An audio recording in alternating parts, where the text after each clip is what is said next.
We all know Apple as a corporation that makes iPhones, iPads, Apple Watches, AirPods, Macs, the Vision Pro, among many other tech products. However, how did Apple get their start? Let's find out.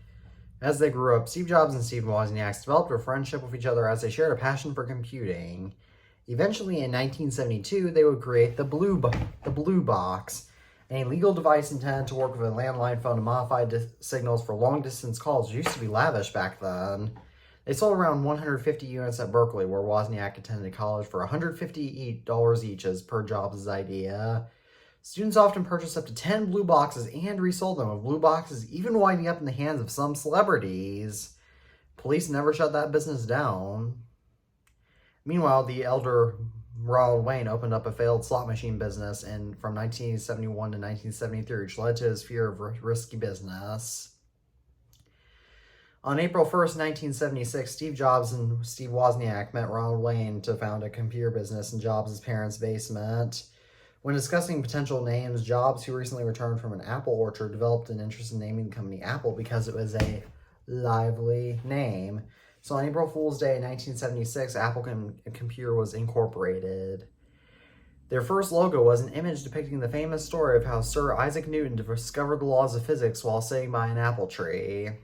Using pre-made components, Apple released their first official and legal product, being the Apple I, on April 10th, 1976, which was a computer assembly kit.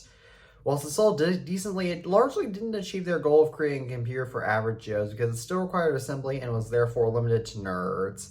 This issue would be fixed with their next machine, the Apple II, the following year, though, because that came pre-assembled.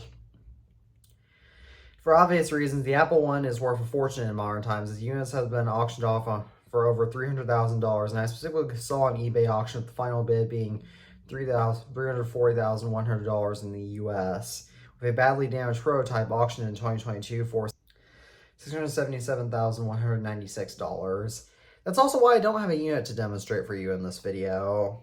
In 2020, Caviar created a $10,000 limited edition iPhone 12 Pro. It claimed to have a piece of an Apple I inside of it. However, it was a scam product that used a replica Apple I motherboard.